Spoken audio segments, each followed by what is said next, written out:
Hey guys, LJ here, and I got Cuddles in the live video. How lucky is that? So yeah, I wanted to come on here and talk some more about meditation, how awesome it can be, how simple it can be, and how much it can help with our creative flow I'm seeing. And what's cool about creative flow, as I reflect on, like, what do I mean by that, is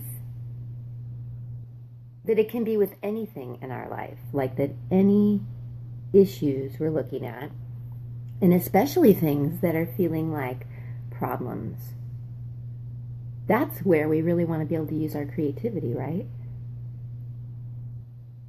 And tap into how much we might even be creating it all. Could be part of tapping into our creativity, right? Just the awareness of how powerful we are, and how much our focus and attention and awareness and choices and use of imagination and thinking, of course, and actions, right, are playing into what we're creating. And so our creativity, I didn't even realize I was going to talk about that, but yeah, but also just this idea that we think we want to be more creative, right? And maybe we think that just means like with artistic like stuff, whatever our mediums are. But really, it can be even in like the deepest, darkest problems, and the ways to shift things in relationships, right? Or even manage things in our businesses, or for sure make choices and progress in our creations that feel even more like part of our passion and purpose. So it's like, how does meditation help with that? Well, you can start to see, as again, we just embrace that meditation, when you look it up in a dictionary, it really just is talking about our focus and our use of attention. So it doesn't have to be anything that involves anything specific, really, like that. Right away, you can personalize what is a good form of meditation for you, and what gets you into a state that, what is the common thread that makes something meditation? So whether it be actually sitting still or laying down and actually closing our eyes or not, the benefits of what can happen there and what would make that meditation versus not meditation, but also how so many things can be meditation. So a walk can be meditation. Reading is a form of meditation. Watching something on a screen is a meditation. So, and I've talked about that like in my videos about mental health, how much we can be aware of what we are meditating on in that sense, like what we're filling our awareness with, and our time and our attention and our focus, that is affecting us and how we're feeling, and our mental health, right, and probably our physical health. But also back to a more traditional look at meditation as something that we're doing with ourselves, to ourselves, even as a choice, like deciding, no, Cuddles, don't chew on that cord. Deciding that we're going to meditate, right? What are the things that make it a meditation? So, I can see some of the common threads that are part of any use of meditation that make it some of the therapy that it can be, and some of the connecting practice that it can be, is, things like the relaxing is always a good, helpful idea, just to shift the energy and really even shift how our brain can work. There's so much that happens with relaxing, so there's good reason that so many traditions teach it and recommend it. And now we're lucky that we have science has confirmed, and the doctors, how it would be a good idea for more of us to learn to relax and get more in that state more of the time. But just so, yeah, meditation, first of all, could involve relaxing. But one of the big things is like what we're doing on the inside, right? And like how we're handling our attention, what is happening in our mind, and maybe even how we're doing that differently than how we might in our everyday life. Although certainly the goal could be to bring that meditative approach and awareness into everyday life. So that some of the differences are that we start to become more of a listener, is a nice way to say it. Like we start to just decide that we're going to watch the thinking more, for instance, and just decide to, whether we close our eyes or not, to even come into the moment more and just become even more aware and present and mindful with where we are and what's happening around us, and then also for sure what's happening within us is a big piece of what we get to look at with meditation. And some of the things that make that a little bit easier, right? Because often maybe we've been avoiding doing that, spending time with ourselves and filling up our attention and awareness and time with things that kind of maybe do the opposite, that make it so we don't have to listen to ourselves, right? Which I totally have used that too, and it can sometimes even be helpful, right, as a redirect to turn on an audio that's helpful. And again, that's where our meditations, what we're choosing to focus on, does affect us, right? So whatever it is, whether it's the shows we're watching or the books we're reading or the people we're around, things like that, things we're reading, did I say that? But the power of just instead deciding that you're going to be willing to listen to yourself in the simplest of ways, and just the power of that, building in more ways to listen to ourselves day to day, moment to moment, through various situations, and all that happens there, just with taking that time to listen to ourselves and watch what is happening and what we are thinking about, feeling about, remembering, imagining, focusing on how we're using that attention, right?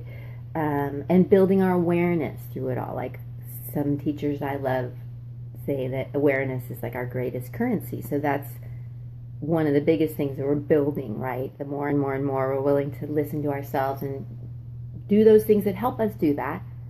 Journaling is another great form of meditation, right? Where you're obviously getting a chance to listen to yourself and even talk to yourself, right? And so that's just a big, huge start to what we get with doing more things that are like meditation for us, and the value of just listening to ourselves more. It becomes, I notice, and this again has come from me really increasing how much I'm understanding how to use and actually using meditation, and then seeing when I have my resistance to it, and you know, the whole process of it all is interesting, right? And maybe what it can be about. But yes, some of what also makes that listening and watching and observing a little bit easier, a little bit more therapeutic, a little bit different than the everyday ways we might do it are, one of them, just adding the more relaxed approach helps doing that feel and work better. You hear breath always mentioned when we talk about meditation. Helps us be in that moment of awareness in a lot different way, right? And really shifts the attention, focus, energy. And non-judgment, huge one, as what we want to bring in when we start to become more of the observer. And I like even seeing that more like what's even better than non-judgment would be like from a place of like self-love. And I love that too, that maybe we could see things like meditation or just anything that bring us more into that heartful awareness and even more into our hearts and not just in our heads, right? And starting to listen from there and then live from there. So yes, so you can start to see how doing that listening with ourselves, and not even necessarily, and then of course there's a whole like spiritual connecting aspect we can play with, right? There's so many things we can play with in meditation, like, right? There's so many ways we can go. But yeah, even that, if you feel like your time listening, not only are you listening to your everyday mind, right, and watching what's happening and how you're using that, and getting a chance to even lovingly reevaluate that and even decide if you're going to start to shift some of that in various ways, and the ways we can do that. But also, we start to see, there's this whole like connecting, listening to other parts of ourselves, maybe more like a heartful space, more of a spiritual self, more of like our God self, our divine self, our higher self, our true self, our wiser self. So we get to listen to that more, the more we're willing to listen. And of course, if we like to play with having that around us, right? Like the spiritual feelings we might feel around us, whether that's like God or Jesus or ancestors or angels or the universe or your non-physical team, right? If you like to be aware of that, then sure, that's part of what you can see you're doing when you decide that you're going to shift gears really on the inside, right? With how you're being in the moment. And then, you know, we always hear about the power of being in the moment is, well, if you believe in like spiritual like stuff, that maybe that's probably where spirit is, right? Is in the moment. And also in the power of the quieting that we can do and play with. That one too, I'm kind of getting opinionated about. I think, at least at first, at least for me, and a lot of people I get to work with, we can just play with the idea of seconds at a time, 2 to 5 seconds of quiet. How that is huge, right? And if we can just start to do that on purpose, for fun even, and also for, again, speaking of research, we now know, like, it refreshes the brain to quiet it. I like to see it as like we're clearing a canvas, and my hands always want to do like the windshield wipe, because I got that from Eric Schiffman, the idea that part of what we can do is use things like imagery too, right, in our time with meditation, with something like that, imagining that we could windshield wipe the mind for a few seconds, or fill the mind with some imagery that does that, maybe like a clear blue sky or a still surface of a lake, or even just relaxing the mind like it's another muscle, or things that I'll, you know, like to say when I get to teach yoga and such and meditation. But yes, that you can imagine when we quiet, we're more open to hearing those other aspects and hearing from that infinite wisdom, the divine within us, our true self, our wiser self, or our grandmother, or, you know, however we like to see it, all of the above. But we're more likely to hear that if we're building in this time to listen in whatever freaking position we want. You know, I gotta admit, I don't get the meditation approaches where it's about like sitting uncomfortably and making ourselves stay there. I'm not sure what the benefits are of that, because I just feel like the body is such a part of our connecting that I'm just more interested in like, yeah, maybe the opposite. Like, if my body wants to change positions, hell yeah, I'm going to change positions. If I'd rather be laying down, and or if I find stillness is you know, that's where any forms of anything can be meditation. And then things like playing music, right, or listening to music. Yeah, I have friends who time on their horses is an amazing time for meditation. You really start to see how meditation can have so many forms. But just the basis of building in that time to listen to ourselves, from that non-judgment, adding the relaxed approach, using the breath, really getting into though looking at how we are using that awareness, the attention, how we are being in the moment, playing with some other ways. But yeah, we get this chance, speaking of creativity and creative flow, to hear the good ideas more, and even like the next steps on the good ideas. And yeah, so, and I've started to see, and this I'm starting to see why even more now. It seems very clear to me that for me and a lot of people around me, as we're moving more into our creative projects and taking those steps and being brave, and you can consider energetically what's happening when we start to do that. Like, we're obviously allowing in so much more energy, right, when we do that, and even more the new and better ideas, right? But it can almost be like overwhelming, because it's like you've like kicked it up energy-wise with what maybe you're putting out there, and with your allowing in, and with even feelings of like spiritual connection. I think it does mean that we're going to need to really even more be willing to build in those things that help us keep reconnecting and keep reestablishing, you know, how we want to be listening and loving ourselves and flowing that energy and allowing the good ideas. Because also we can imagine if we're not doing that listening and it's trying to come through, you know, that could be a really frustrating energetic experience. So, you know, and I am really interested in how much our illnesses and disorders have to do with how we are and aren't allowing our creative flow, and even like what we're here to do with that. So, but again, it could just be like how to be more creative with the hubby, you know, or the children, or the garden, or the household, or the baby.